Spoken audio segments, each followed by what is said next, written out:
Halito, and welcome to Native Chaktuk, a podcast by natives for all. Here we're keeping our native ancestors' stories and history alive, while also sharing with you our native culture, traditions, and more. I'm Rachel Youngman, a Choctaw originally from Anadarko, Oklahoma. I hope you'll enjoy this journey with me as we learn from our Native American guests. And I hope you'll do me a favor. Feel free to like and share these episodes. I so appreciate it. Yakuki.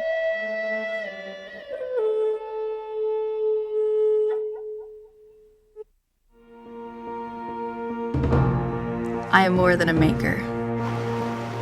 I'm more than an outdoorsman. More than a protector. Than a graduate. Than a princess. An athlete. A pastor. I'm more than a warrior. Chata ilifinachili. Chata ilifi nachili. I am Choctaw proud. I am Choctaw proud. I am Choctaw proud. We are the Choctaw Nation, and together we're more. You're listening to part 3 of this series. Let's take a look at the origination of the name. We all know of the Kodiak bear. So was the island named after the bear, or was the bear named after the island? That is a good question. I would think that the bear was named after the island because Kodiak, the name for Kodiak by the Alutiiq people is Koniag, I believe is the original, or is the Alutiiq name for it. But yeah, and so, yeah. Very interesting. And we may never know. But the bears had been on the island for over 12,000 years since the last ice age. Crazy. Yeah. Go ahead. Sorry. Oh, no, I was just going to say the native name for bear is actually Tegukuk, or in my dialect, it is. So, okay. Yeah. So when you were growing up there, did you see any Kodiak bears? Oh, yeah. All Really? the time. Gosh. So it's kind of the best way to explain it is you kind of get used to it. It's almost like growing up around places that have mountain lions, or more commonly in Alaska, growing up around moose. You run into the bear, and you see, let's say you see a big male. And generally, big males are more afraid of you, and so they'll run off. And the ones that you want to watch out for are the sow and cubs, the mama and cubs. You want to stay far away from them. You see them, you walk the other way. And then if you see a younger bear that's just left, they're a little bit more curious. They can also be hungry because they're figuring out how to survive by themselves. So you also want to stay away from them. But generally with the males and the younger ones, if you make yourself present, if you be loud, they'll leave you alone and run the other way. So yeah, it's funny. My sisters and I we're all on this group text all the time, and I had sent them this video of this man who was attacked by this bear and how he was able to take photos and videos of himself because he survived it and all this stuff. But we were all talking about how we've never been around bears. We grew up in Oklahoma, like bears were never a thing. And so it's like, I wouldn't know what to do if you run into a bear. Like, do you do the play dead thing? Do you get big and like scream at him? It's like all of that would go out the window even if I did know what to do. So generally we carry a gun just in case. There It's you very go. Yeah, it's really good to keep protection on yourself. And so, yeah. That's the way, man. I love it. Yeah, 'cause Yep. you're not going to mess around with an animal that big. And obviously, this is their land too. We respect them, but we don't want to be the first to die. Yeah, you're never going to stand a chance against the bear. So No. that is, especially a Kodiak brown bear. So, Oh, yeah. They've got to be massive, right? yeah, I believe, well, the biggest one I recall is 11 feet tall, I want to say. So I could be exaggerating, but I'm pretty sure that's the biggest one I've heard of. And they could honestly even be bigger. Who knows? So 11 feet tall. That is huge. Yeah. especially if you're standing right up next to it. Oh, yeah.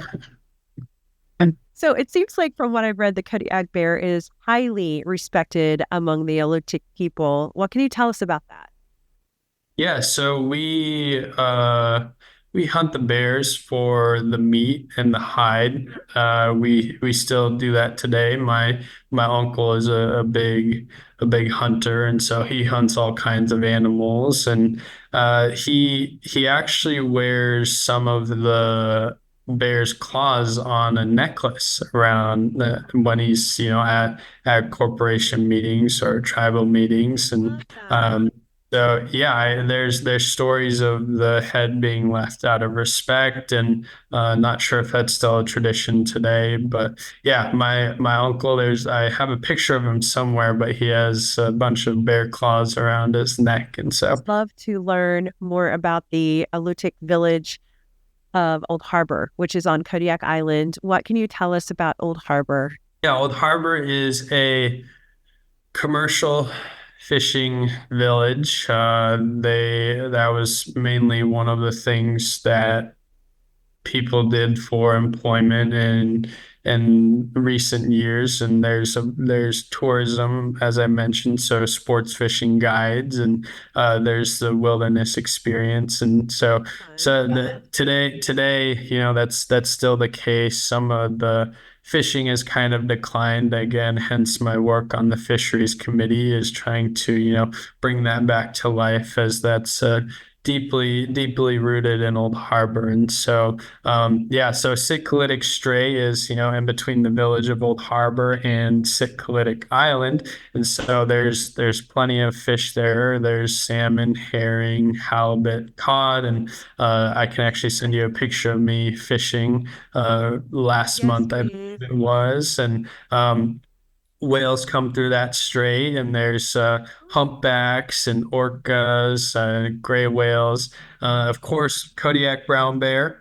And so, yeah, all my relatives, they all, harvest for subsistence. There's fish, they smoke it, pickle it, dry it, and the tribal chief, as I mentioned, he gave me some fish for sikyuk, it's called, and it's breakfast. You have it for breakfast. It's salmon you have for breakfast, and generally served with a piece of toast and some butter. And you also put onions in there, and so we also harvest seagull eggs, salmon berries, seals, sea lion, goat, deer, ducks. We were just trying to get an octopus the last time I was in Old Harbor. We weren't successful, as octopus are very elusive and, are very good at getting away. But we also have the Nunyak dancers, which is a traditional dance group in Old Harbor, and they're very great at what they do. And they whenever they perform, it's a great thing. You sit there and all you can do is just enjoy the sound. And so one of the big things that survived all of the assimilation, and so it's amazing to hear and see all of them get dressed up and perform our traditional dances. So there's a public school in Old Harbor, and as I mentioned before, Nunyak camp that still takes place today. And so the Alutiiq language is taught through a school, the Alutiiq Museum's language revitalization program. You can check all of this out at oldharbornativecorp.com, and there's a few other resources. I believe there's a Alutiiq language dictionary. That's a big effort, and I believe we're actually doing that. As I mentioned, there's different dialects from even the north side to Old Harbor dialect, and so I believe we're working on a dictionary for our dialect. So yeah. Ooh, that's fantastic. And that language revitalization program, I was reading in Alaska Public Media that half of the people whose first language is Kodiak Alutiiq have died over the last few years. So the Sunak tribe estimates that fewer than 20 remain. So it sounds like, thankfully, the language is being restored and preserved and taught to young people. So hopefully we'll see those numbers rise. Did you grow up speaking the language? So, not necessarily. I grew up with the influence of the language, and every time I go back to Old Harbor, people will say certain words, and I pick up on them. Like, wait, I know what that means, and I kind of, I'm not currently practicing, but I was actually just given informally a native name, and the bear with me here is I'm going to try to pronounce it, but it's Asuduk, and it means a wise young man. And so I'm very honored to receive that. But yeah, the only other thing is so it's the Shunak tribe of Kodiak is yeah. Shudak instead of Sunak, I think is what it said. Yeah. Congratulations on your new name, and you must be very proud. Yes, I am. It's kind of feeding into my ego a little bit, but no, I take it. No, I take it humbly, and I understand that a lot of responsibility comes with being given that name and the way I carry myself and how I act and how I treat people, and so I'm seen as somebody with potential, and that's where that name came from, and so I have to carry myself in a way that is responsible and respectful. So yeah. Well said. Well said. And how wonderful that you are close to the elders in your tribe and that they have blessed you. They even gave you some items they want us to talk about in this episode. And so I think that's wonderful that you do have that connection still. Some don't. So I was reading that there are two major Alutiiq dialects. What are those dialects? So there's actually, like I mentioned, there's a lot of dialects. I believe there was originally around like 72 villages, pre-colonial contact. And so there's different words and different ways to say things. And I run into some native people from around the island, and we say things a little bit differently, but it's still kind of the same idea. And there's some things that are completely different, and we just have to respect each dialect and each person and what they represent and where they come from. So Totally. And then, we talked earlier about the Orthodox Christian religion. Is it still practiced there? And is it a primary religion of the Alutiiq? yes, so Russian Orthodox Church, and the reason the Russian Orthodox Church is actually so big in Old Harbor is it's rumored that during the '64 earthquake, the church was the only building that survived the tsunami that hit after the earthquake, and so that's the story that was passed on to me, and that's such a big staple of Old Harbor, and you'll see it in some of our logos. So yeah, I grew up Russian Orthodox, and so yeah, very very thankful again for the Russian Orthodox originally advocating for us to be treated better to the Tsar. Yeah, for sure. As a side note, two of my nephews have converted to Russian Orthodox, and both of them speak a little Russian. One of them took Russian in college as a minor. So I went to their service one time. I've only been once, but it was a beautiful service. I really appreciated getting to go to that. We talked a bit about the fishing in the village. Tell us about Aileen. Aileen from Wales, I believe. We traditionally use them for buckets and cups. We did what we had to survive. So Yeah. And are only natives allowed to harvest baleen? I believe so, along with they might have just changed this, but I believe bald eagle feathers as well are something only, and sea otters are something only Alaska natives are allowed to harvesting. Interesting. Tell us about Sikalitic Island. Tell us about Sikalitic Island. Sikalitic Island, yeah. As we talked about, there's Sikalitic Strait, which runs between Old Harbor and Sikalitic Island, and we talked about the bison herd and how that the bison herd gets to roam free on the island, and there's bears on the island, and it's just this beautiful place where you go and you can hunt and fish off of, and I remember subsistence fishing off of Sikalitic Island Island when I was younger, and there's times during the summer where we'd also get to go to Ocean Beach, which is on the opposite side of Kodiak Island, and it's very beautiful. It's just this long sandy beach, and you can just make a camping trip out of it, a day trip or anything, and you're just looking out into the Pacific Ocean, and there's you got the sand, you're sitting in the sand looking out, and it's just beautiful. There's a bunch of there's no trees on the mountains there. There's a little bit of bush, but it's like this hilly area, and then you got like this, I don't know how long the beach is. It's got to be a couple miles long, but yeah, just absolutely stunning. You feel like you're in paradise when you're there. You come out, yeah, you come out from like this grassy area, and then you get onto the beach and you just look around and you're like, am I really here right now? Like it's amazing. Yeah, it's amazing. Yeah. And are there a lot of tourists that come there? For fishing, yes, for the guiding services and the lodges that are there. So yeah, some of them come to hunt bears and goats and deer. And during the summer, I would say Old Harbor's population spikes by at least 50, I want to say. So with all the people coming back from, Kodiak and wherever to go fishing and, just be there for the guiding as well. So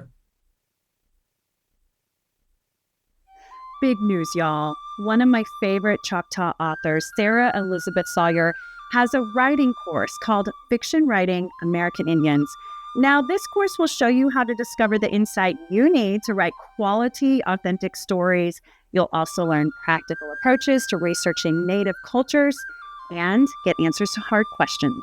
I'll be taking the same course, and I invite you to take it with me. Just go to americanindians.fictioncourses.com. But don't forget to use the code CHOCTALK, that's CHOCTALK, when you go to checkout to get $30 off. Yes, let's do this.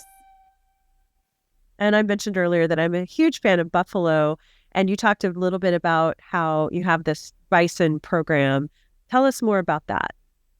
So yeah, the bison herd is food security. Again, I mentioned, subsistence is a big deal in Alaska. It helps, combat the inflated grocery prices up there. And so it's an alternative meat source for the people. We have communal harvesting and connects families in terms of, sharing the bison that you get to harvest. And, again, there's a spiritual connection you'll have to harvesting a bison. And so we get to also care for the bison and make sure they're okay and document how they're doing. And again, it's also economic development.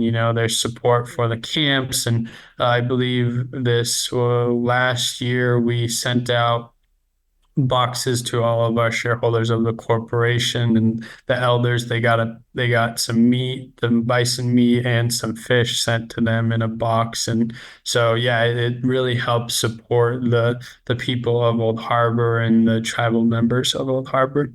So I'd love to learn more about the Alutiiq cultures and tradition. What can you tell us about the traditional clothing and regalia? So the traditional clothing is a coat that's made out of some kind of hide, and then you'll have your headdresses, and the beaded ones, I believe, are what the women wear, and then men will wear a animal that's made into some kind of headdress, and there's different styles, and obviously your status within, the dance group itself will dictate what you wear in the dance groups. So you had this conversation with the elders recently, and what they voiced as the most top of mind areas of discussion. First off, outside government influence. What are some recent thoughts on that topic? From an outside perspective, looking at Old Harbor, there's 200 people being governed by 3 entities. So there's a lot of government. They're being governed by three separate entities, leading to a lot of policies being put in place and having to find synergies between all three entities. So it can be difficult sometimes. We actually just had a leadership summit, and we had to smooth over some difficulties, but I think those will generally all work themselves out, and the right thing will come of it, as we all have the intention to benefit the people and tribal members of Old Harbor. Right, absolutely. And it's probably something that all tribes worry about to some degree, right? Kodiak Inc., your regional corporation, has had quite a legal history and not all of it smooth sailing. Your elders encouraged you to always remember that history. Tell us more about how far Kodiak has come.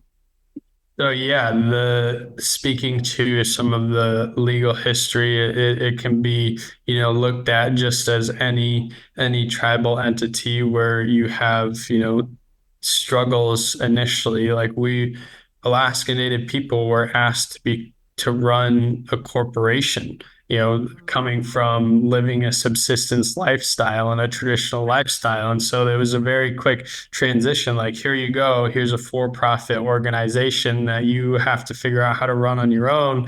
And so, anybody that's thrown into something they've never done before is going to have some hiccups. And so Kodiak had that. They didn't have, they're aware of it and transparent about it, and they'll talk to you about it. There's like I said, like you mentioned, there's some legal stuff going on there, but there's some internal stuff being, not running smoothly as well. But today, Kodiak is very successful, and it's because they learned from those mistakes. They're working on becoming a billion-dollar company. They're working on great things like that. From all their business ventures, and they're supporting their shareholders. They have the best intent for the shareholders, and it comes from learning from your mistakes. And I take that personally too. And any mistake I have in my life, I'm like, okay, I try to relate to that and be like, that was a good stepping stone for me to learn from that mistake and keep moving forward, and keep